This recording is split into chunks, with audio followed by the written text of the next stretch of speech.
Bienvenidos a una nueva edición del programa Tiempo de Tertulia. En esta ocasión hay objetos como este que nos producen miedo. Sin embargo, el miedo está en nuestra mente. Para hablar de este tema, contamos hoy con nosotros con los siguientes expertos e invitados. Don David Ruy Pérez, autor del libro Mi mente es mi enemigo y editor del suplemento de salud de La Razón. Bienvenido. Gracias. Don Francisco Contreras Gil, autor de Casas Encantadas, periodista y subdirector del portal comentariosdelibros.com. Bienvenido. Bien hallado. Doña Raquel Torrens Guerrero, psicóloga, terapeuta integral y transpersonal, que ahora preguntaremos qué es eso, y presidenta de la Asociación Integral Española. Bienvenida, Raquel. Bienvenido. Gracias. El editor de Editorial Edad, como me gusta que se te denomine, escritor e investigador y conocido también tertuliano de otros programas, don Sebastián Vázquez. Bienvenido. Gracias. Don Luis Muiño Martínez, psicólogo, psicoterapeuta y autor de Perder el miedo al miedo. Bienvenido. Gracias. Nos habíamos quedado ahí cortados. También don Santiago Camacho Hidalgo, autor de Hemos vuelto, Leyendas urbanas y redactor del programa Cuarto Milenio. Bienvenido. Muchas gracias. Y don Jesús Llanes, productor, escritor y autor de un interesante libro, El control del estrés y el mecanismo del miedo. Bienvenido al programa. Muchas gracias. Y para comenzar, ¿quién mejor que el editor, don Sebastián Vázquez, para situarnos un poco en este tema de qué es el miedo? Bien. Desde un punto de vista, evidentemente, literario, etcétera. Sí. Efectivamente, como bien dices, la literatura, el cine, el arte ha tratado el tema del miedo y, como tú bien has dicho, está el miedo en la mente, aunque también está el miedo como fenómeno orgánico, como una respuesta orgánica ante el peligro. Ahora mismo, yo quería un tema aquí a tratar, aquí con los psicólogos, los expertos, que a mí siempre me ha fascinado, y hablo desde el ámbito, por ejemplo, de la literatura. El éxito de autores como Poe, como Lovecraft, las películas de miedo, es decir, que ese miedo al cual tenemos rechazo, pero a su vez produce una fascinación.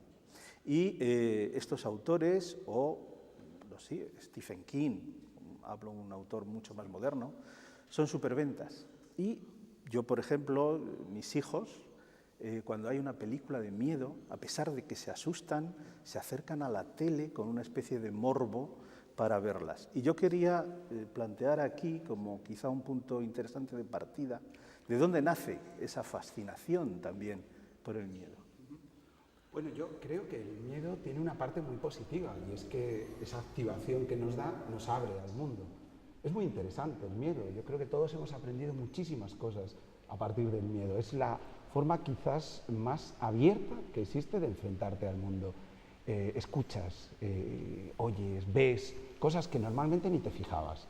Claro, todo eso no es tan positivo cuando uno está metido dentro de una situación de miedo, porque está toda la parte negativa, ¿no? Toda la parte de angustia, de ansiedad que genera. Pero una película de terror o un libro, un buen libro de terror, no generan esa angustia. Uno está protegidito en su casa, en su sillón, pero sí puede tener esa parte de activación intelectual que da el miedo. Yo me hice psicólogo, siempre lo digo, por Lovecraft o por Stephen King, y creo que a mí todavía las cosas que me interesan de la psicología vienen de algún sitio, de alguna película de terror o de alguno de estos autores. Además, yo diría que realmente el miedo último es el miedo a la muerte. Entonces hay cierto morbo, diría yo, porque justamente aquello que se teme es lo que más atrae, porque la muerte es lo que no conocemos, es justamente la atracción por lo desconocido. Entonces es interesante ver que aquello que en un momento determinado nos está repeliendo, al mismo tiempo tiene todo ese morbo de la atracción de cómo será mi muerte en el fondo. ¿Moriré yo así? ¿Me ocurrirá esto a mí? O sea, es bastante referencia. Perdona que te haga una pregunta, es que no sé, lo del terapeuta transpersonal, ¿qué significa? Bueno, trans justamente es más allá de y personal, viene un poco del griego de persona, luego latinos personae, ¿no? Que significa más allá de la persona, por lo tanto es aceptar la dimensión espiritual en el ser humano, ir más allá del ego, por lo tanto, ¿no? Francisco, ¿tú que conoces algo del más allá? Uy, cada día sé menos, ¿eh? A pesar de llevar 15 años buscando fantasmas. Es curioso, ¿no? Pero hablábamos de literatura, de Poe, de Lovecraft, de cine. El miedo a lo desconocido no te podría, lo resumiría en un titular, ¿no? La realidad siempre supera la ficción. Yo hoy te he traído, Fernando, un documento que creo que es único. Para los que nos dedicamos al periodismo del misterio, muchas veces nos tenemos que enfrentar a situaciones que no tienen lógica alguna, inexplicables, dejando a un lado desequilibrios mentales, trastornos psicológicos. Hemos podido estar en casas donde hay familias angustiadas, tremendamente angustiadas, porque conviven con algo invisible que no sabemos cómo clasificar, cómo medir o cómo tocar, y que rompen la armonía y la tranquilidad. Quizás uno de los casos más sobresalientes sea Estefanía Gutiérrez Lázaro, la primera víctima mortal tras realizar el mal llamado juego de la Ouija el 14 de agosto de 1991. No lo digo yo, lo dice un informe del Instituto Anatómico Forense. Un caso muy parecido que pronto sacaré en mi próximo libro, Fantasmas, calle Cañitas número 51, en México, donde un grupo de adolescentes, tras practicar el juego de la Ouija, sufren todo tipo de alteraciones psicológicas, no sabemos qué se despierta ahí o qué se desata, y fallecen. Como te decía, te traigo un documento que vamos a poder escuchar que refleja el miedo, y esto es real, pasó. Si quieres lo escuchamos Pues y ahora te lo lo comento. escuchamos. 1, 2, 3, 4, 5, ya lo hemos escuchado. Bueno, lo que han podido escuchar los espectadores no es más que un poltergeist en vivo, lo que los primeros investigadores psíquicos llamarían psicoquinesis espontánea recurrente, psicorragia. Estábamos en la calle Lago Constanza número 59, mayo de 1997, creo recordar que trabajábamos juntos en la revista Enigma, Santiago Camacho y yo, y allá acudimos un grupo de periodistas porque había una familia angustiada por los fenómenos que vivían. Yo, antes de grabar esta cinta, este documento sonoro, pude hablar con María Ángeles, la madre de la familia. Estaba en un estado alterado, completamente sugestionada, le temblaba la mano incluso al entrar en la puerta de su casa, cualquier golpe hacía que saltara en una espiral delirante de locura, y en un momento dado, junto a sus dos hijas, 11 y 7 años de edad, Silvia y Ana, se producía lo que acabamos de escuchar. Te hablaba de Estefanía Gutiérrez Lázaro. Esa familia vivió aterrada no por la imaginación, sino por sombras errantes, o ellas las definían así, que deambulaban por los pasillos, por muebles que parecían ser desplazados por manos invisibles. Fernando, un caso tremendamente espectacular, del cual fue testigo incluso la propia Policía Nacional, que acudió a ese domicilio, si mal no recuerdo, el 14 de noviembre de 1992, a las 3 de la mañana, 2 dotaciones, 2 Zetas, comandadas por el inspector José Pedro Negri, que hicieron un informe oficial de todo lo que vieron, que no fue más que como un Cristo que estaba adherido a una pared comenzaba a dar vueltas y estallaba, no se sabe por qué, como las puertas de los armarios se abrían y se cerraban, incluso uno de los policías llegó a desenfundar su arma apuntando a algo invisible que no había, y no volvieron más. Incluso 2 de esos policías siguen dados de baja por lo que vieron. En resumen, existen fenómenos que se escapan a la psicología, a la psiquiatría, que no sabemos catalogar o que etiquetamos dentro de la investigación parapsicológica y que producen un miedo real a lo invisible que está ahí. Jesús, quizás nos puedas contar algo en tu libro sobre el control del estrés y el mecanismo del miedo, por qué ocurre este tipo de... Bueno, yo quiero añadir algo un poco para dar explicación a lo que apuntaba Sebastián y ahora sobre ese acercamiento al miedo, ¿no? Yo creo que tiene que ver mucho con el proceso evolutivo, con la evolución, ¿no? Hay que tener en cuenta que el mecanismo del miedo aparece ya hace más de 600 millones de años. Después de la segunda glaciación y gracias a la aparición del colágeno, digamos que aparecen los primeros organismos complejos en los que ya hay manifestaciones del miedo. Es decir, son unos organismos donde ya hay capacidad de desplazamiento en función de una circunstancia de peligro. Curiosamente, el mecanismo del miedo ha marcado toda la evolución. Nosotros estamos aquí gracias al mecanismo del miedo, es decir, que tiene un aspecto muy positivo. Yo creo que todo lo que estamos hablando tiene que ver quizás con esto, ¿no? Con esa capacidad para dominar el miedo desde el control de una habitación, una televisión, un sofá, un programa de televisión, un libro, ¿no? De alguna forma el ser humano en este estado de alguna forma se sobrepone a la naturaleza y encuentra una forma racional de sacarle un partido positivo al miedo, ¿no? La mente es nuestro enemigo. La mente es nuestro aliado y en ocasiones, para muchas personas, es también su enemigo. Como decimos en el libro, que en honor a la justicia tengo que decir que soy coautor junto a Lorena López Lobo de este libro, donde recogemos muchos testimonios de personas con enfermedades mentales de todo tipo y entre los que se incluyen también gente con algún tipo de fobia, incluso con fobia al propio ser humano, fobia social, gente capaz de relacionarse con sus semejantes, una timidez patológica que condiciona su vida. El problema del miedo, el miedo que tiene ese aspecto positivo, como lo tiene también el estrés o la ansiedad, que ayudan en este caso a que yo no coja y cruce una carretera donde están pasando coches constantemente y me atropellen, porque sea un temerario, porque es incompatible con la supervivencia. Igual que el estrés, una dosis buena de estrés, una dosis justa de estrés te hace que estés activo, que puedas desarrollar tu trabajo de forma competente. El problema es que cuando esas sensaciones, el miedo, el estrés, la ansiedad, la que sea, llega a dominar por completo tu vida y te haces un esclavo del miedo.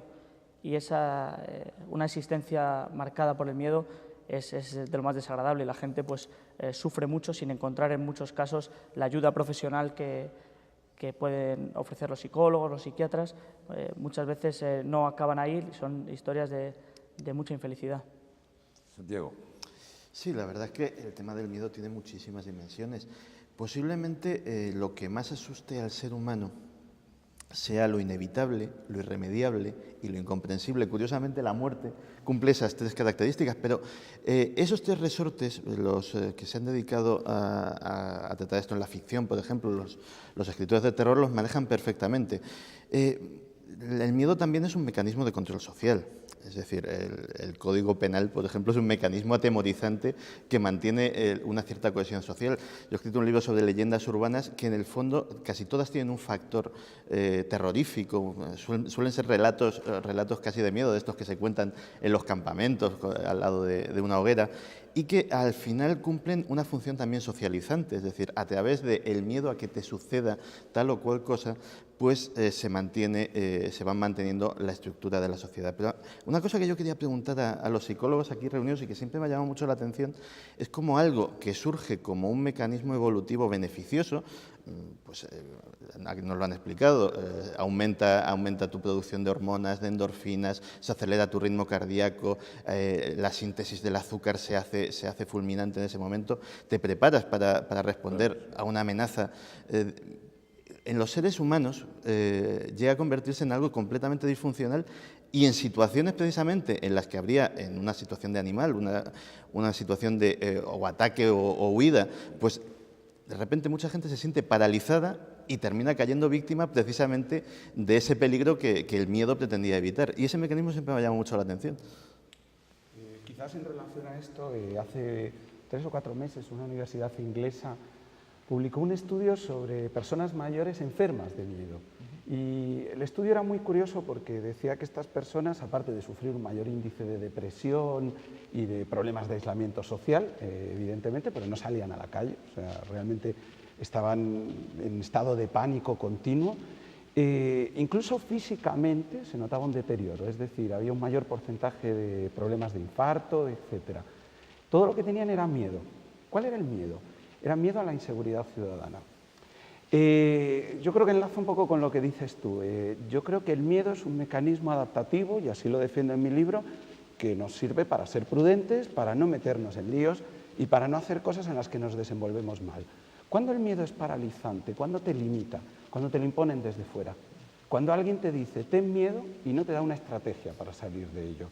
Y, como tú dices, es un mecanismo de control social. De hecho, un dato que añadían los ingleses es que cada vez hay personas en Inglaterra con más miedo a la inseguridad ciudadana, cada vez hay más personas que se aíslan, pero la inseguridad ciudadana objetiva está disminuyendo. Las cifras están disminuyendo.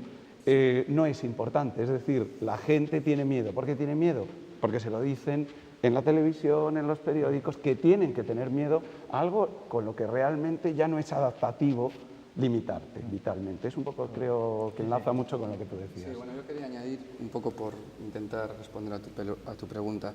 Desde un punto de vista neurológico, el miedo es una conducta de defensa que está perfectamente diseñada por la naturaleza, por la evolución, para dar respuestas a situaciones de alerta. Todo funciona perfectamente cuando la situación de alerta está basada en un peligro potencial, es decir, un peligro objetivo. El problema viene cuando se produce una falta de gestión del mecanismo del miedo que se produce ante un peligro no potencial, es decir, un peligro que no pone en grave riesgo nuestra vida. Ahí es donde falla el mecanismo del miedo, falla donde entra el proceso racional de alguna forma, ¿no? Es decir, un peligro potencial es que vamos por el bosque, nos ataca un oso. Todo nuestro organismo está perfectamente diseñado para producir respuestas ante ese ataque. Podría ser la defensa, la huida o la sumisión. Claro, el problema viene cuando el peligro no es un oso. El peligro es un director de un banco, es nuestro jefe, es que hemos perdido a nuestra pareja, es que hemos perdido el trabajo. Porque ahí el peligro deja de ser potencial. E intentamos resolver una situación que está programada, basada en automatismos decretados por nuestro sistema autónomo, la intentamos resolver de una forma racional. Y ahí es donde viene el problema. Es decir, nuestro cerebro todavía evolutivamente no está preparado para dar respuestas racionales a situaciones de alerta, ¿correcto? ¿Cuál es el mayor de los problemas?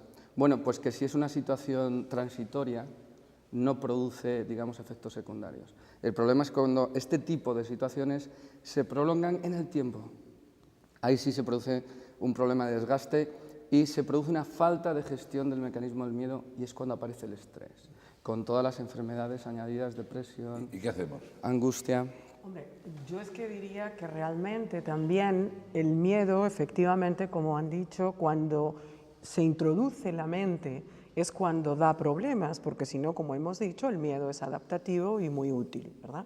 Ahora, cuando permitimos pensar sobre lo que está pasando, cuando entonces abrimos el espacio a la mente, es cuando entramos en problema porque empezamos primordialmente a referirnos al pasado o proyectar hacia el futuro, con lo cual empezamos a anticipar qué es lo que va a pasar, a dónde voy a llegar, porque si realmente estamos en el presente con lo que está ocurriendo en ese momento, bueno, eso se mueve, pues se mueve, ya está, no pasa nada, yo puedo llegar a aceptar que eso se mueve.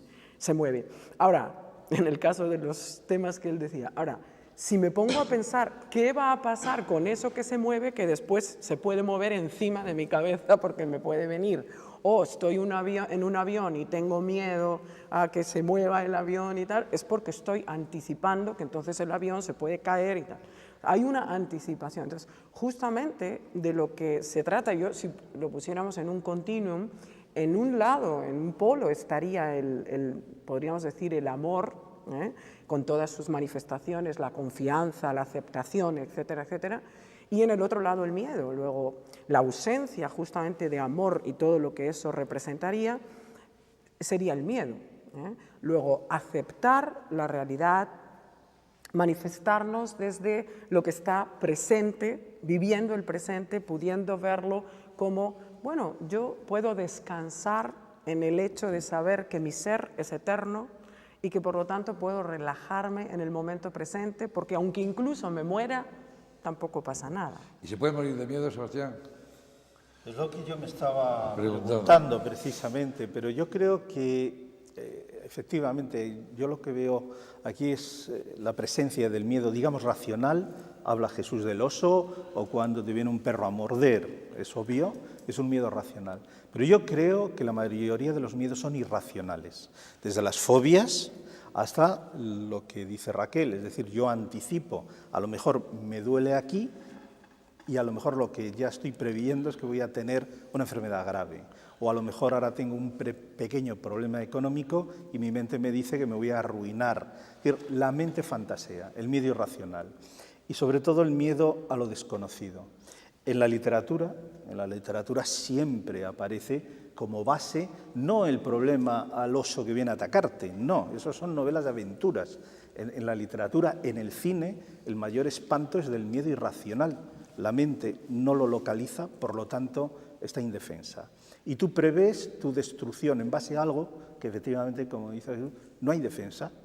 Y ahí, por lo menos la literatura, y yo he leído que efectivamente se puede morir de miedo. Llega un momento en que ese estrés es tan potente, esa angustia es tan potente, que llega a fallar el corazón.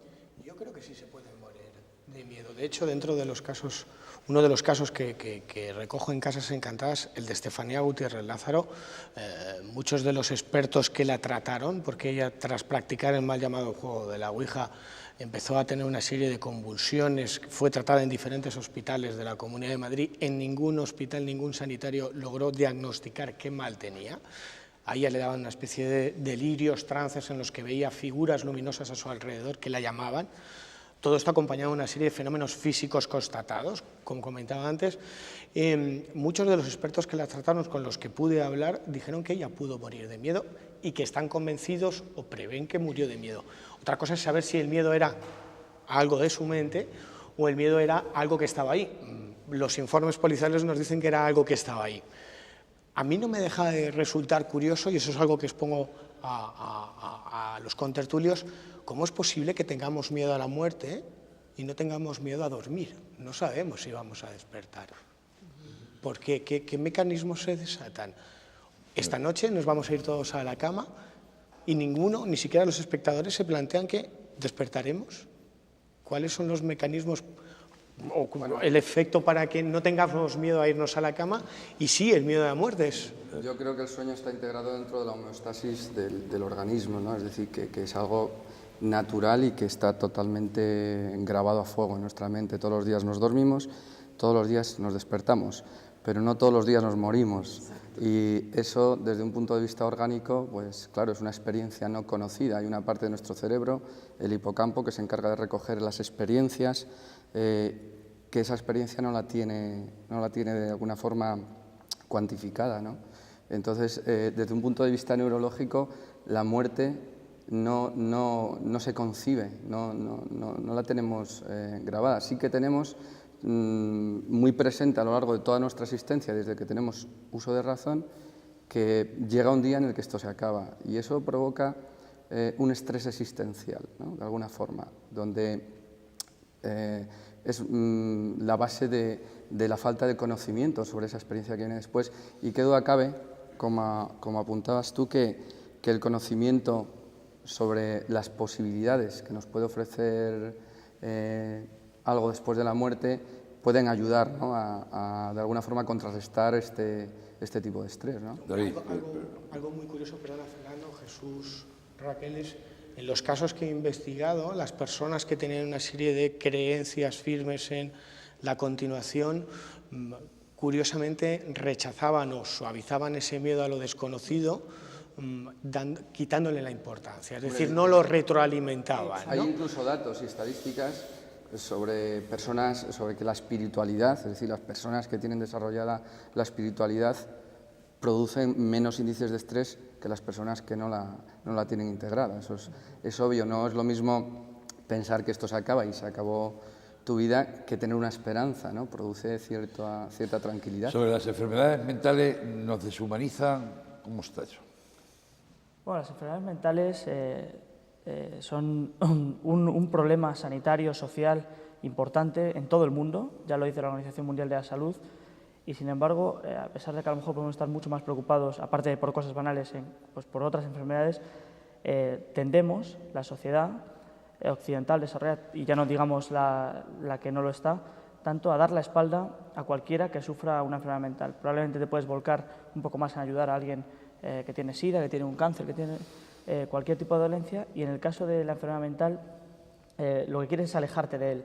Probablemente también por ese miedo a que te pase a ti lo mismo.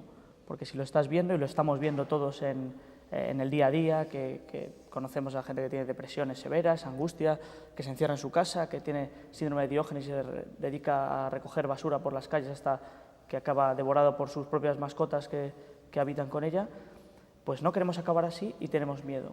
Y la reacción que se puede observar es que ese miedo se manifiesta pues ignorándolo, ignorando a personas que sufren, que están entre nosotros, que tienen que abandonar su trabajo y que encima además tampoco encuentran en el sistema sanitario demasiadas respuestas, no siempre, o sea, desde luego no siempre en los sistemas públicos y en los privados a veces tampoco.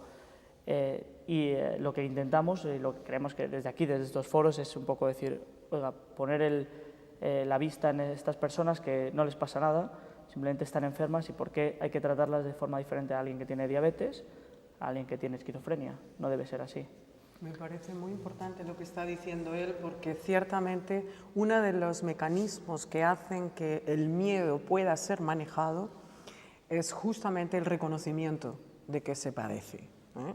Es decir, si yo tengo miedo y puedo aceptarlo, primero, de alguna forma la adrenalina que se ha puesto en acción es como, tengo miedo. Ahora, también surgen al mismo tiempo los mecanismos internos como para poderlo manejar y poder incluso hacer ese acercamiento social de decírselo al otro, con lo cual me puedo sentir protegida. Y luego también este tema de cómo las instituciones pueden ofrecer servicios para que si se aclara tengo miedo, a ver entonces a dónde puedo acudir para que Luis, me Santiago, apoyen.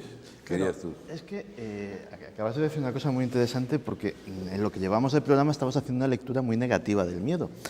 Y yo hace tiempo leí un libro, no recuerdo el nombre del autor, pero sí el título, se llamaba El regalo del miedo, precisamente. El autor había sido asesor de seguridad ciudadana del presidente Clinton y tenía un planteamiento muy interesante. Este hombre, su tesis era que la inmensa mayoría de las víctimas de delitos violentos en Estados Unidos, los que habían sobrevivido para contarlo, en los minutos previos a ser víctimas, habían percibido algo. Inconscientemente habían sentido una sensación de miedo súbito, probablemente porque su inconsciente había detectado que la persona que estaba sentada en el fondo del vagón del metro, por su lenguaje corporal, incluso por señales subliminales, como puede ser incluso el olfato, por cosas que tenemos muy olvidadas, pues podía ser una amenaza potencial. Y básicamente este hombre desarrollaba en un buen número de páginas la técnica de intentar convencer a la gente de que en el momento en el que sintiesen ese miedo no se dejasen llevar por las convenciones sociales de decir, bueno, qué tontería, no voy a salir de este vagón de metro, no voy a ponerme a correr ahora en el garaje, etcétera, etcétera, sino que realmente respondiesen a ese mecanismo sí. Y que directamente eso podía salvar su vida en un momento dado. Es decir, el miedo no siempre es negativo y lo hemos estado tratando así en este Sí, el autor es Gavin de Becker y el libro también me parece una preciosidad en ese sentido, ¿no? En una defensa del miedo en el mundo moderno. Si en vez de llamarle miedo le llamamos prudencia, nos parece estupendo y la prudencia nos ayuda a todos a evitar situaciones que podrían ser disfuncionales, ¿no? En mi libro traigo un ejemplo que a mí me gusta mucho. En la Primera Guerra Mundial ser piloto de aviación era una cosa casi suicida, porque los aviones se caían y era muy fácil que te mataran, ¿no? Todos acababan muriendo. Los pilotos alemanes llevaban un lema que decía: hay pilotos jóvenes con miedo, hay pilotos jóvenes sin miedo y hay pilotos mayores con miedo. Y ya. No hay pilotos mayores sin miedo. Y creo que esa sensación de prudencia, cuando uno está haciendo algo en lo que no se desenvuelve, que quizás no sea lo suyo, que te lleva a tirar por otro camino, me parece que está muy poco reivindicada en el mundo moderno. Hace poco leía un artículo de periódico que trataba de sacar las fobias de los famosos, que si Johnny Depp tiene fobia a los tiburones, que si no sé qué. La moraleja del autor era incluso los famosos y la gente con éxito, y curiosamente tienen miedo. Y yo pensaba, claro, es que si no, no creo que hubieran llegado ni a los 20 años, obviamente. Además, claro. Es que hay otra cosa, que cuando se siente miedo es muy interesante observar que el miedo no tiene por qué ser paralizante en sí mismo, sino que al revés. Cuando siento miedo, eso, al producirse una producción de adrenalina por las suprarrenales y demás, me pone como justamente mucho más en alerta y puedo entonces hacer las cosas como con mucha más energía.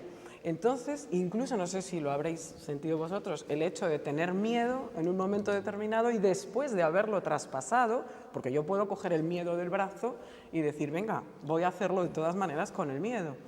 Después de haber atravesado ese momento de miedo, una euforia, un bienestar, un sentirnos mucho mejor que antes. Hace poco un torero, ahora que estamos en Madrid, en la feria de San Isidro, hablaba justo de esto. Le preguntaban, lamento no recordar el nombre del torero, dice, no, el miedo ideal, dice, yo sin miedo no podría torear.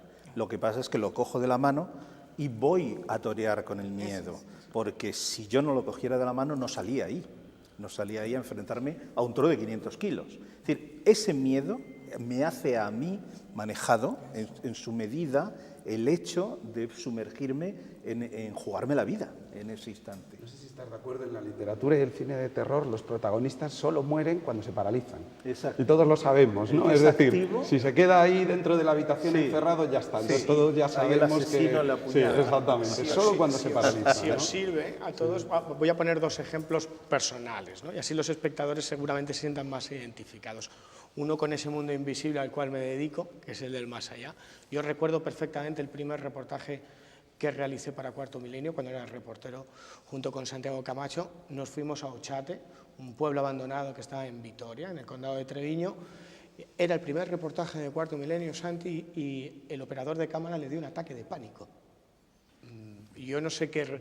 la verdad es que a mí me superó aquella historia, con todo lo que conllevaba, era el primer reportaje, y la verdad es que fue acercarnos a ese torreón, que no es más que una torre abandonada, seguramente sugestionado por toda la historia que le había contado del lugar que íbamos a grabar, y fue llegar allí, ojos en blanco, como con convulsiones, y la Guardia Civil se lo tuvo que llevar. Pero hay quizás uno más práctico, y ahí sí se sientan identificados los espectadores. Voy a desvelar un secreto, si no le importa a Sebastián. Hace un mes, cuando estábamos los dos juntos en Miami presentando Casas Encantadas, nos fuimos a la playa, a Miami Beach, y quien habla ahora mismo tiene terror a los tiburones. Un terror que le ha hecho saber de tiburones lo que nunca hubiese sabido, ¿no?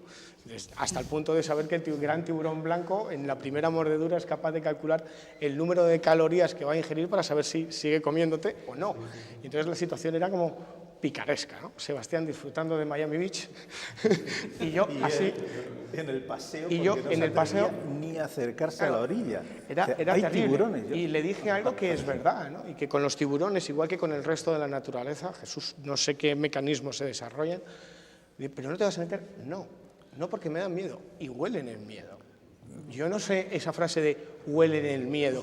Será más práctico, por ejemplo, para los niños pequeños o las madres que tengan niños pequeños con los perros. Hay muchas madres que, en cuanto ven un perro, transmiten ese miedo a su hijo, por lo menos lo veo así. No te acerques, no lo sé si os servirá para analizarme. Jesús, de cobaya. Sí, bueno, yo ya que estamos hablando de anécdotas, quería contribuir un poco al comentario yo sobre la corrección ante el miedo, con una anécdota que me ocurrió en un viaje de trabajo a Londres. Por la noche llegué al hotel, me desnudé, me metí en la cama y sonó la alarma de incendio, ¿no? Bueno, yo creo que tardé 0, en vestirme. Es la vez que más rápido me he vestido en mi vida. Pero fijaos qué curioso lo que ocurrió, porque de repente suena la alarma, tú te vistes y abres la puerta te vistes de aquella manera, ¿no? Abres la puerta de la habitación, te asomas y ves un montón de cabezas asomadas, pero nadie hace nada, ¿no? Sigue sonando la alarma y todo el mundo muy correcto ante una situación muy clara. Está sonando una alarma de incendio, se puede estar quemando el hotel, ¿no?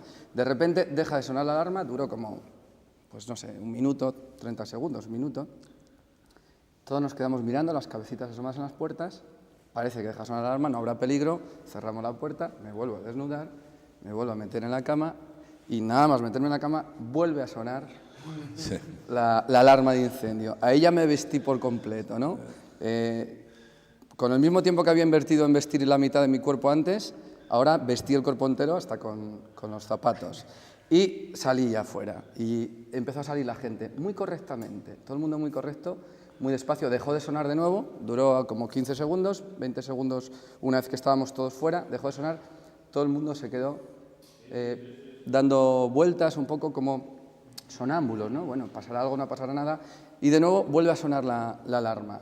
Automáticamente todo el mundo ¡plá!, se quedó clavado, todo el mundo paralizado, menos yo, que debía de ser el más miedoso de toda la planta, que en cuanto oí la tercera salí corriendo. Sí, automáticamente, en cuanto yo salí corriendo, todo el mundo salió corriendo detrás de mí. Se desató el pánico. Sí, bajamos las escaleras pisándonos unos a los otros.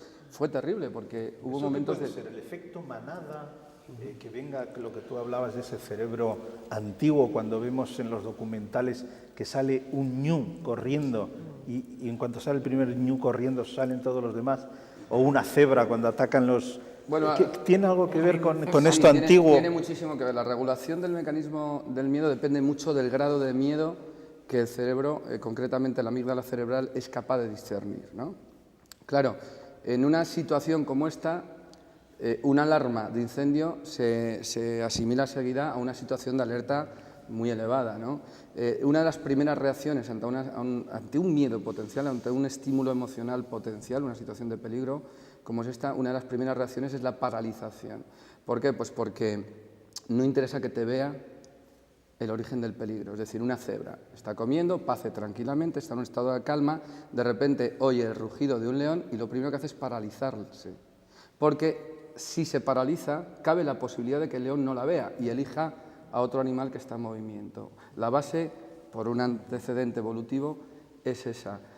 Evidentemente, eso lo arrastramos hasta el día de hoy y eso hace que ante situaciones de peligro, aunque no sean tan potenciales, nuestra corteza cerebral haga una regulación, entre comillas, potencial y nos paralice, ¿no? De la misma forma que si estuviéramos ante un león. En el ser humano hay miedos ancestrales, ¿no? Las serpientes, lo estábamos viendo en la pantalla de plasma, serpientes, tarántulas, tiburones. Quizás todos esos miedos sean arrastrados desde los inicios de la especie, que los tengamos acumulados en un baúl de la memoria. Hay una polémica sobre eso, hasta qué punto los miedos realmente se crean a lo largo de tu vida. Digamos, se podría crear miedo a cualquier cosa o no somos una tabula rasa, es decir, en realidad arrastramos miedos ancestrales. Hombre, a mí me parece claro como terapeuta que hay miedos ancestrales. Porque si no, no se explica que la gente no le tengamos miedo, yo que sé, a las sillas, de las que todos nos hemos caído alguna vez de niños. Nadie tiene fobia a las sillas, a los botones, que muchos niños se han tragado, y sin embargo sí tengamos miedos a una serpiente, aunque no sea venenosa. Sí, pero, por ejemplo, ¿por qué no le tenemos miedo al centollo y sí a la tarántula? Exactamente. Es decir, parece que lo...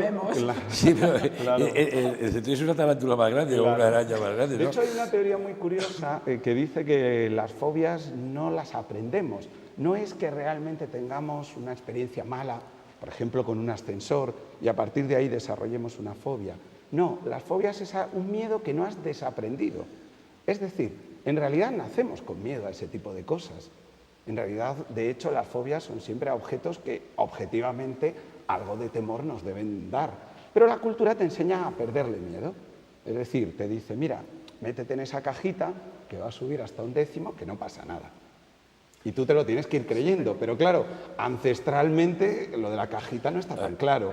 Y un poco según esta teoría, las fobias lo que serían fracasos del desaprendizaje del miedo. Es decir, tu cultura no te ha enseñado suficientes estrategias para perder el miedo a los ascensores, o a los tiburones, o a cosas que en realidad probablemente, pues hombre, algo de yuyu dan, ¿no? El tiburón muerde. Claro, da igual el nivel cultural que tengas, si estás delante muerde, igual que la barracuda. En tu libro, David, hablas de la información, es decir, que si se tiene suficiente información se puede paliar el miedo, ¿no? Sí, en muchos casos, por ejemplo, la gente tiene fobia a los aviones, haciendo cursillos de estos que hay perfectamente preparados, pues acaba venciéndolo. Claro.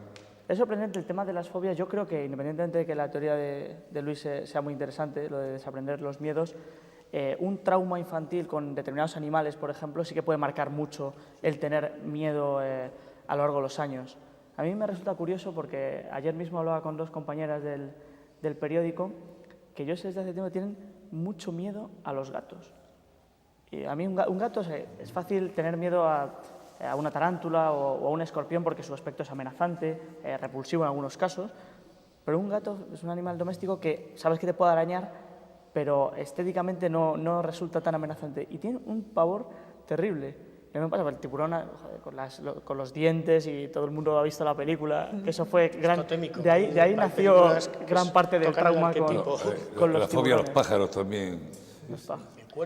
Y yo quería introducir para sacar aquí, son los temerarios, es decir, el otro lado, es decir, cuando esos jóvenes, sobre todo en la juventud, cogen una moto, se ponen a 200 kilómetros por hora, saben que hay un riesgo cierto de lesión, o los que se tiran en, no sé, estos ejercicios de riesgo, que además se llaman así,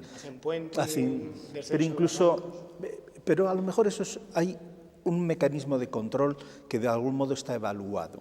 Pero todos hemos oído hablar de esas carreras demenciales donde se meten con coches a altísima velocidad en dirección contraria, o donde está prohibido, es decir, que saben que el riesgo de muerte es alto. ¿Eso por qué se produce? Claro, hay una mezcla que es tremenda, dificilísima, que es una persona impulsiva, es decir, una persona que no llega a pensar lo que hace y que no tiene miedo. Y ahí viene lo del valor adaptativo del miedo. Para los impulsivos es muy importante el miedo, de hecho es lo único que les para no meterse en determinados líos. Compensación en forma de endorfina. Yo cuando pregunto en terapia a chavales de estos, estoy convencido de que no tienen miedo. Es decir, no lo viven. Yo creo que es al revés, discúlpame. Claro. Yo creo que tienen tanto miedo de tener miedo que hacen una especie de mecanismo en el que bloquean justamente el reconocimiento de su propio miedo. Sí, esa es una teoría. No sería raro, y de hecho hay experiencias sobre esto, personas, la conexión del sistema límbico y el córtex cerebral es escasa, y entonces no llegan a sentir lo que nosotros llamamos miedo. Sí llegan a sentir el subidón de adrenalina, la tensión, es decir, digamos, la parte positiva, la apertura a nuevas experiencias, pero no llegan a sentir la parte angustiosa. Pero como tú has dicho, no hay conexión con el córtex. Luego, al no haber una conexión con el córtex, sí que existe el miedo, porque el riñocéfalo sigue ahí. Lo que pasa es que la percepción del miedo no existe. No lo procesas, es decir, no lo pueden procesar, pero existe. Sí, pero ahí viene el valor adaptativo, que me parece muy interesante. Que os aporte una experiencia personal sobre este tema. Yo, en el transcurso de una investigación reciente, he estado entrevistando a mercenarios profesionales que han estado desde Irak hasta la guerra del Chad, etcétera, etcétera. Muchos de ellos es un trabajo magníficamente bien pagado, donde se pueden ganar 600, 1.000 euros al día. Después de una campaña puedes retirarte para toda la vida, a poco que administres bien tu dinero. Esta gente volvía una y otra vez, y no era, y me lo confesaban, no era codicia, es decir, ya ha llegado a un punto, no. Lo que les daba la guerra, el miedo, el subidón, como decían ellos, les compensaba lo suficiente como para durante 6 meses, un año, poner su vida en grave riesgo, pero no a cambio de esos $1.000 diarios, sino a cambio precisamente de la sensación en sí misma. Cuando estaban fuera de ese marasmo de miedo continuo 24 horas del día, se sentían, y lo que me reconocían era vacíos. Entonces sí que deberá haber alguna compensación en el miedo. Yo creo que este aspecto a lo mejor es algo diferente que el plantean ellos, porque es un miedo remunerado de alguna forma, y tiene ahí otro carácter, ¿no? Pero en el caso de los temerarios, yo creo que tiene mucho que ver la testosterona en esto, ¿no? A lo mejor esta gente necesita hacer más el amor y menos el idiota, ¿no? Quizás por ahí también van los tiros, ¿no? Sí, es una forma de salida de una forma de energía orgánica está claro. Y además canalizado desde el control. Es decir, yo me pongo a hacer el gamberro y arriesgo mi vida, pero hasta cierto punto. Lo hago sobre cuestiones que de alguna forma controlo, y eso me produce placer, pero quizás es porque es una falta de canalización del placer, ¿no? No tiene una forma más sana de canalizarlo, ¿no? Francisco, hay gente que busca el miedo ellos mismos, sabiendo que al abrir una puerta van a encontrarlo. Absolutamente todos los seguidores del mundo del misterio y más relacionado con las casas encantadas, los supuestos contactos con el más allá. No deja de ser sino una búsqueda, en vez de ponerte a 200 kilómetros por hora, pues meterte en una casa donde vas a ver algo que ni en las películas. De hecho, aprovecho para decirle a todos los espectadores que cuidado con hacer psicofonías, cuidado con meterse en casas encantadas, cuidado con hacer el mal llamado juego de la Ouija, que seguramente todos hemos practicado un fin de semana durante nuestra adolescencia. porque no solamente se pueden abrir puertas a un mundo invisible, que yo personalmente creo que está ahí, sino que puede abrir los resortes de una mente desequilibrada, de una personalidad que todavía no esté hecha y con unas consecuencias muy graves. Vosotros sois terapeutas, yo tuve la fortuna de trabajar con Fernando Jiménez del Oso, psiquiatra, y él, tanto a Santiago como a mí, como a otros compañeros, nos decía muchas veces, primero, que no sabía qué había detrás de la ouija, de ese tablero, jamás, y hizo y realizó cientos de experiencias, y segundo, que los pacientes que le llegaban a su consulta relacionados con los juegos del más allá tenían un serio problema con los tratamientos habituales, es decir, no respondían. ¿Eso qué significa? No solamente que se puede estar abriendo una puerta peligrosa a un mundo que desconocemos dentro de nuestros parámetros de realidad, rompiendo así el concepto de vida y muerte, como hablábamos antes, Raquel, sino que puede desarticular una serie de fenomenologías o de patologías ni siquiera estudiadas. Te voy a poner un caso reciente. Una de las grandes casas encantadas en las que pude participar en Milenio 3 fue Cortijo Jurado. A pesar de las advertencias que se hicieron en antena, y fueron 3 programas en directo allí, la gente no dejó de asediar ese lugar. Todos iban con un mismo fin, estar cara a cara con lo insólito. Hubo desgracias. Primero hubo denuncias porque era una propiedad privada, con lo cual era allanamiento de morada para todos los que se colaban, pero hubo accidentes, porque aquel que se mete en una casa desvencijada, vetusta, con ese ambiente victoriano anglosajón, lo que no calcula, con tal de ver un fantasma, un espectro, es que esa casa se puede venir abajo, y esos son fantasmas reales, de carne y hueso, no estamos hablando de imaginaciones o de ese otro lado. La recomendación de cara a ese mundo invisible, precaución, muchísima precaución, porque nosotros somos hombres de tierra, hombres y mujeres de tierra, el más allá es como meterte en el mar, no es nuestro medio, estás en un mundo psíquico que descontrolamos, y normalmente la persona o las personas que se introducen en ese campo no suelen tener una personalidad totalmente fuerte, desarrollada, y sobre todo porque no se hace como lo hacen en los laboratorios de universidades como la de Stanford, como la Universidad de California, incluso como la Universidad Lateranense del Vaticano, donde estudian fenómenos paranormales, con unas medidas y un método científico en busca de unos porqués, ¿no? Una trascendencia.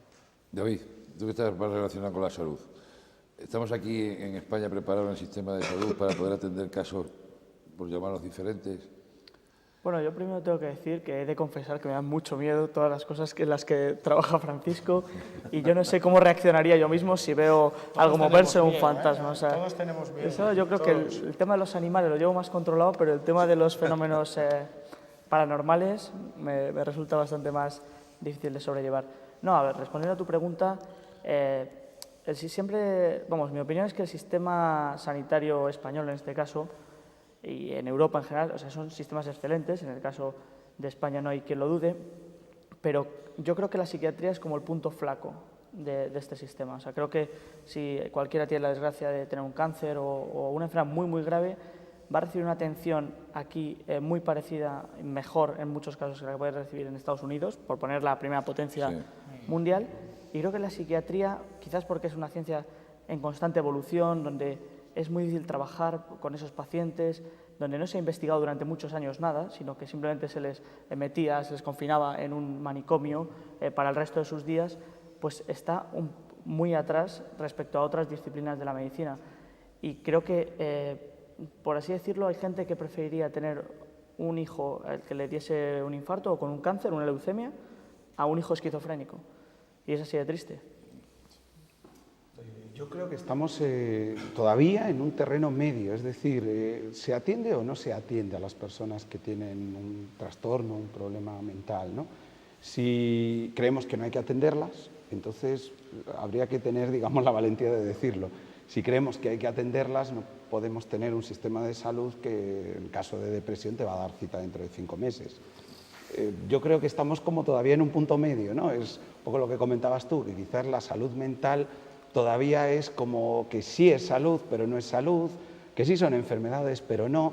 Y yo creo que las personas que sufren problemas están sufriendo ese punto medio ese no decidirnos que no está claro, ¿no? Yo siempre les pregunto un poquito eso, vamos a ver, si tú crees que esto es un problema, evidentemente no puedes atenderlo dentro de 5 meses. Claro. Y si no es que crees que no es un problema, Es ¿no? un problema de primer orden, Claro, porque siempre obviamente lo es, cuando sí, pero... sale algún caso, por ejemplo, imaginemos de un crimen relacionado, protagonizado por un enfermo mental, un esquizofrénico, nos quedamos en la superficie. Ah, no, que tenía esquizofrenia y por eso mató a su padre, a su madre, a quien fuese. Pero, sin embargo, primero habría que ver por qué ese paciente no se tomaba la medicación, por qué vivía solo, por qué no recibió una visita de un asistente social nunca jamás. Entonces, habría que partir de esa base. Pero decía, por ejemplo, un representante de una asociación de enfermos mentales en un programa de televisión en el que compartimos plato el otro día, que nos preocupamos mucho por todo el daño que causan muchas enfermedades, pero es que las enfermedades mentales, independientemente de que una persona pueda acabar con la vida de otro, que es en lo que siempre sale en los medios, la mayor amenaza de un enfermo mental es contra sí mismo, porque el índice de suicidios es altísimo. O sea, en algunas enfermedades hasta el 10% de los pacientes ya no pueden más y ven el suicidio como la única salida.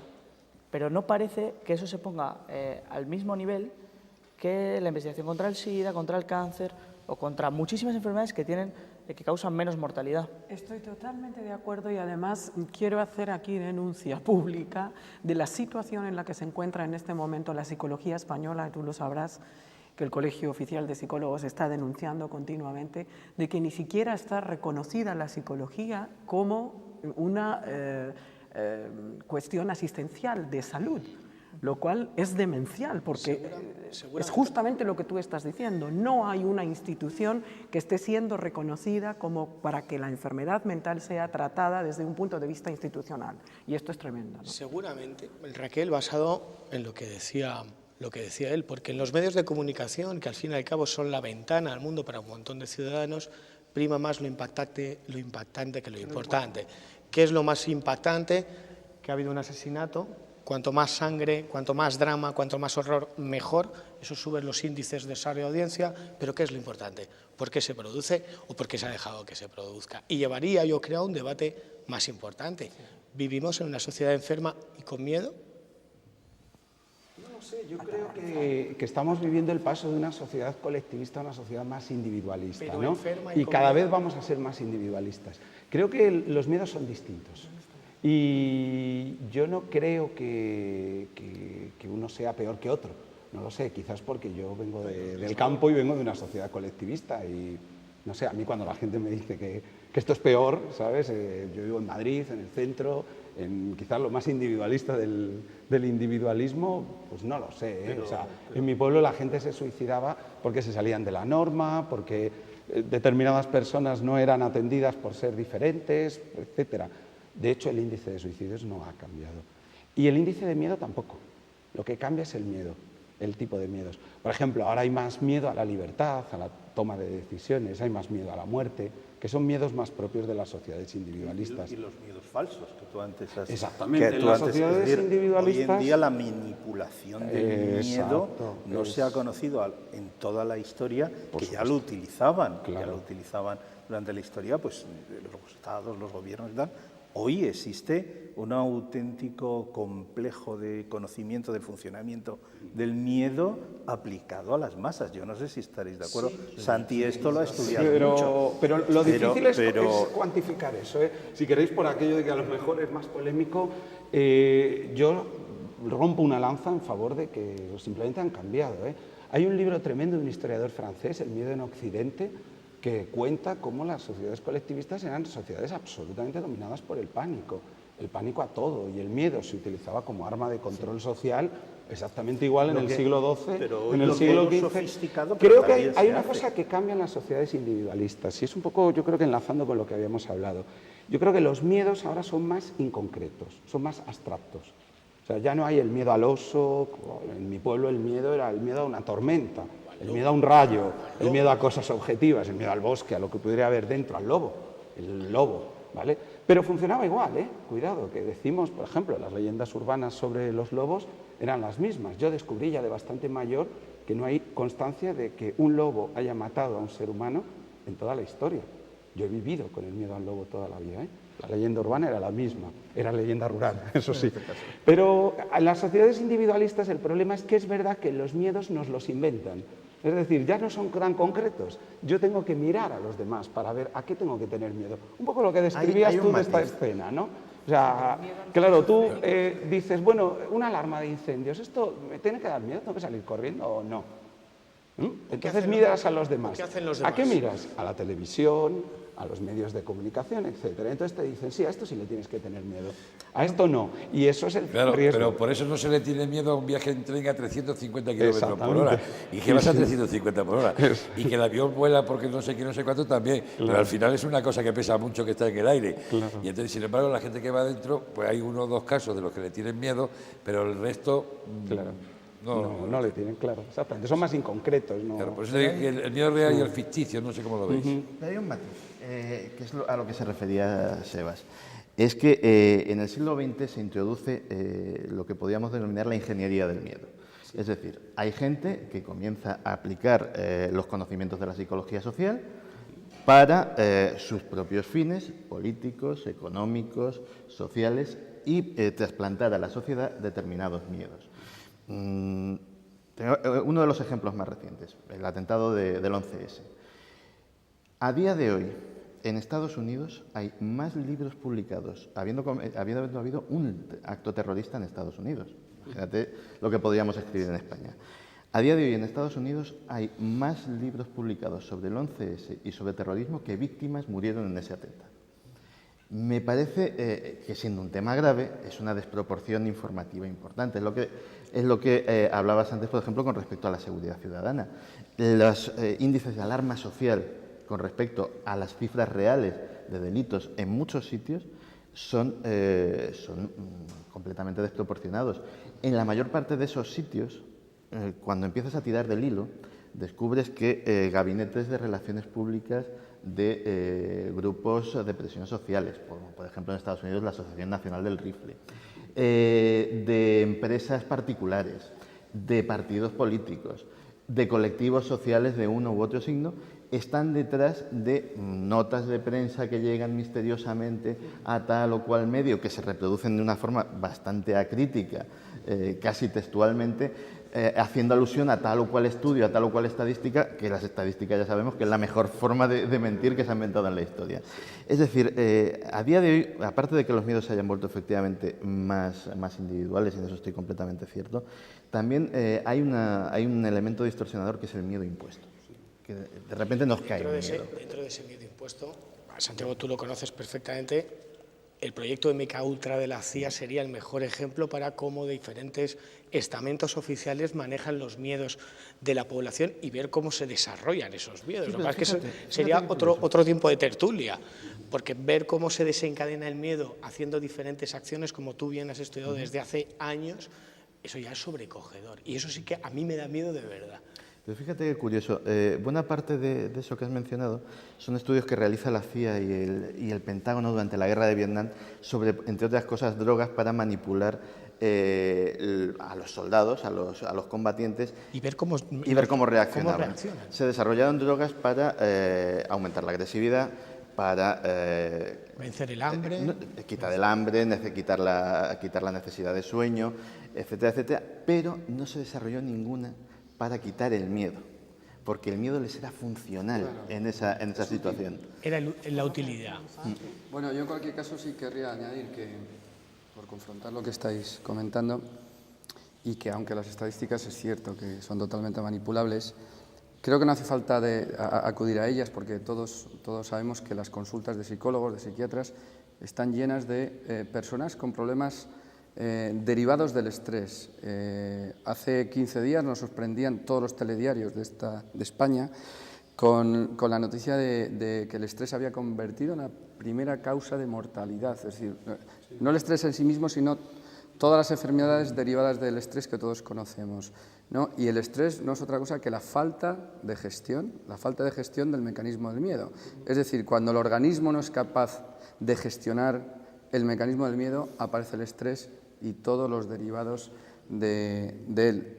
Por lo tanto, sí que estoy de acuerdo contigo en que en estos momentos los miedos ya no son tan objetivos, ¿no? No hay miedo a la guerra, no hay miedo a a cosas que sí implicaban poner en peligro nuestra vida. Lo lamentable es que ahora en Occidente, porque la noticia era referida a Occidente, en Occidente tenemos miedo a cosas como perder el trabajo y acaba ocasionando infartos, acaba ocasionando depresiones, cuando estamos en un momento en el que, hombre, hay paro, pero hay mucho trabajo, las personas hoy en día tienen muchísimos recursos, ¿no? ¿Qué puede haber detrás de todo esto? Pues sin duda yo creo que una manipulación, como estáis apuntando, del mecanismo del miedo en sí para las masas, ¿no? El miedo siempre ha sido la forma de manipulación más fácil y más clara para los estamentos de poder. Se ha visto claramente cómo desde el 11S, escudándose en esa amenaza terrorista, se pueden recortar las libertades sin ningún tipo de problemas y además aceptas, porque hay un momento en que dudas, ¿no? Dices, bueno, sí, o sea, todos no vamos a... pues es que a lo mejor es mejor renunciar a esta parcelita de libertad en favor de la seguridad, pero está claro que eso está absolutamente controlado en base a unos intereses, porque es muy cómodo así, porque claro, una vez ya tienes a la gente, por ejemplo, en los aeropuertos, ya no estás controlando solo que no pongas una bomba, estás controlando todos los movimientos de personas con un pasaporte digital donde saben quién eres, de dónde vienes, tal, por qué has ido, por qué no has ido y todo lo demás. O sea, tiene muchas más funciones que la seguridad en sí misma. Eso para mí tiene un mecanismo trágico que lo recordaba un poco hablando cuando me decías las personas que entran en el mundo del misterio, ¿no? Yo creo que lo peor del miedo es cuando se convierte en obsesión. Lo peor del miedo es cuando inunda tu vida, ya todo es miedo, ¿no? Y el tema, el centro, el objeto del miedo es todo lo que te pasa en el mundo y en la vida, ¿no? Y lo malo de esas manipulaciones que nombráis es que, claro, no te dan un recurso para que tú salgas. Al revés, yo lo que quiero es mantenerte con ese miedo durante todo el tiempo, con lo cual te estoy obsesionando cada vez más, te estoy dando cada vez más datos en favor del miedo. Y yo creo que ahí a lo mejor es una cosa que quizás enlaza con lo que decías tú. Yo creo que las personas que yo he visto trabajar en ese mundo y llevarlo bien son las que no se obsesionan.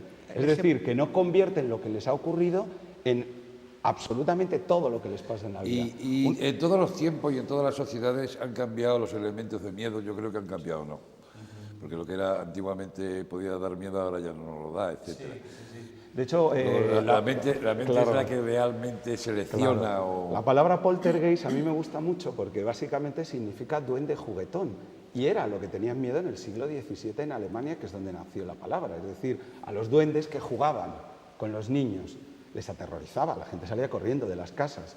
Ahora mismo si un duende se pone a jugar con mis hijos, yo lo más seguro es que hasta me ponga contento, ¿no?, de la existencia de semejante cosa. Pero, sin embargo, el contenido que le hemos dado ahora a la palabra poltergeist sí da miedo.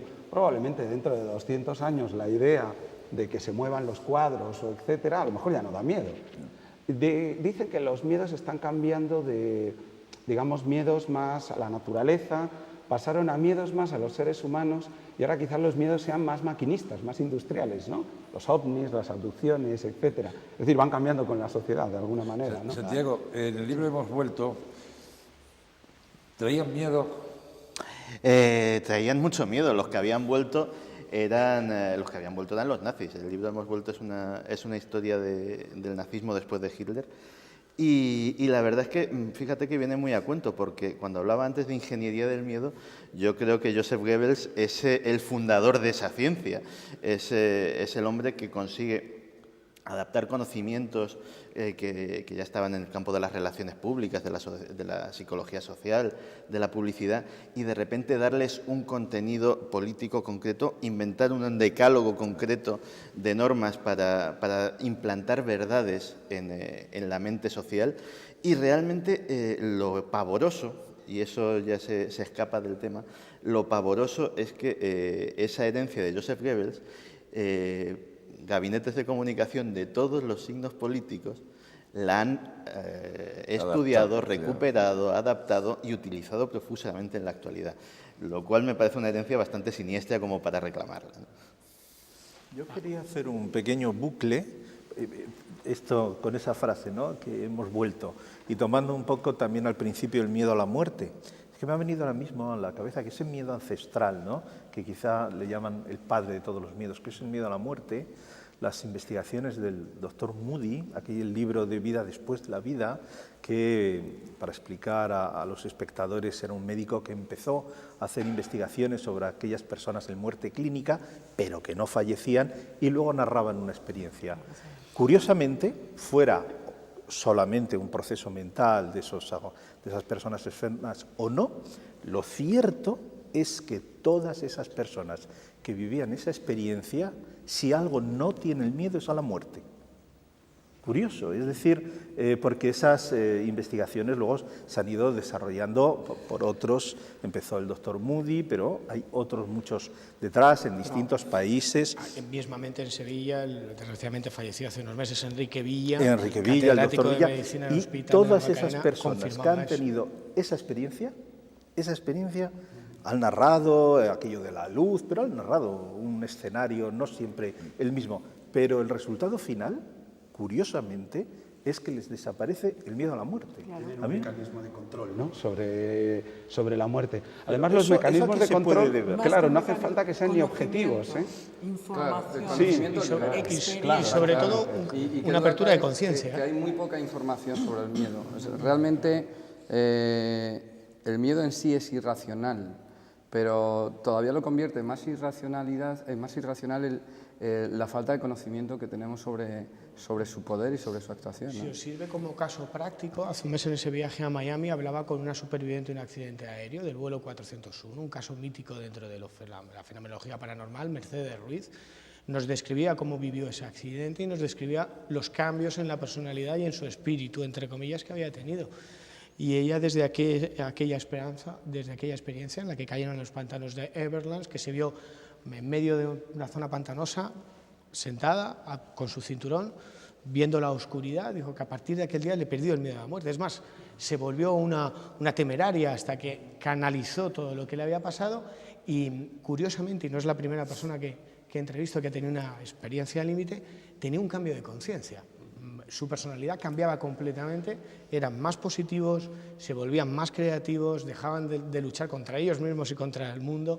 Es decir, quizás sería algo analizar ese tipo de experiencias porque transforman la personalidad, el carácter, yo creo que la conciencia de quien le toca. Dominan sus miedos de una forma exagerada. Y después de todo lo que he escuchado, si me permitís una conclusión, yo creo que la clave está en dominar nuestros miedos. La mejor lección que le podemos dar todos vosotros, que sois los especialistas, nosotros que somos divulgadores o expertos en otras materias, es que aquí el espectador que nos esté viendo que tenga miedo a algo, que intente racionalizar y afrontar ese miedo, ¿no? Quizás seguramente el premio sea que seamos todos un poco más libres, visto lo visto. Obviamente. Estamos en los últimos minutos y entonces vamos a ver qué recomendación le damos a nuestros espectadores, precisamente, como tú dices, para superar el miedo. David. Bueno, yo creo que...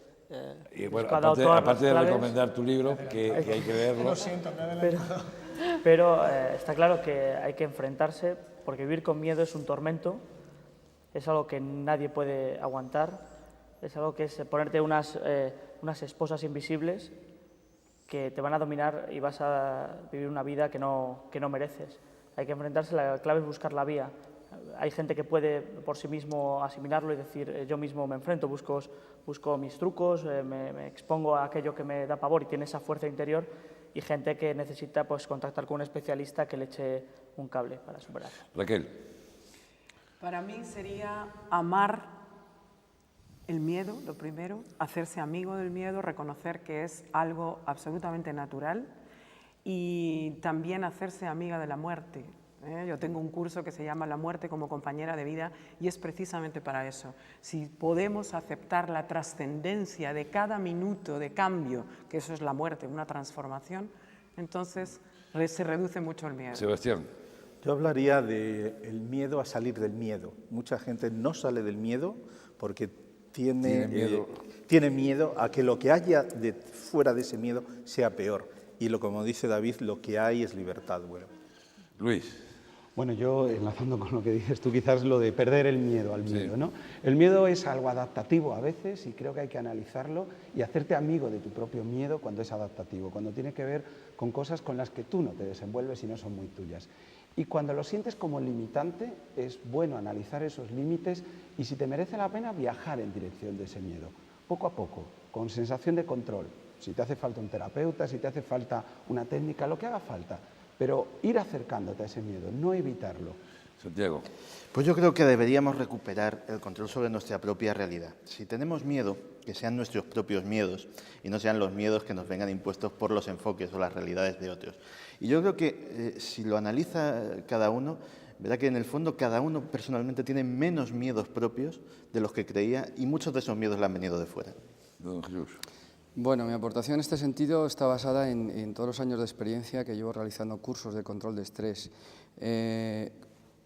Creo que hay que diferenciar claramente la emoción del miedo del sentimiento del miedo. La emoción del miedo son las manifestaciones, los reflejos físicos que se producen en el cuerpo, y esto es muy importante, y el sentimiento del miedo es el recogimiento, el estado mental que recoge esa manifestación del miedo. A partir de ahí, mi trabajo está centrado en combatir, controlar el mecanismo del miedo y el estrés a través del trabajo del cuerpo. Entre otras cosas porque las primeras manifestaciones de miedo hace 600 millones de años, a partir de las células eucariotas, se producen en organismos celulares que no tienen cerebro, no tienen ni siquiera mente, pero ya tienen respuestas en su organismo. Es decir, que podemos recomendar a nuestros espectadores y amigos que se pongan en manos de especialistas en el caso de que tengan miedo. Por supuesto. Y con este mensaje de esperanza terminamos nuestro programa, esperando que haya sido de su agrado. Hasta la próxima semana en este mismo canal, día y hora.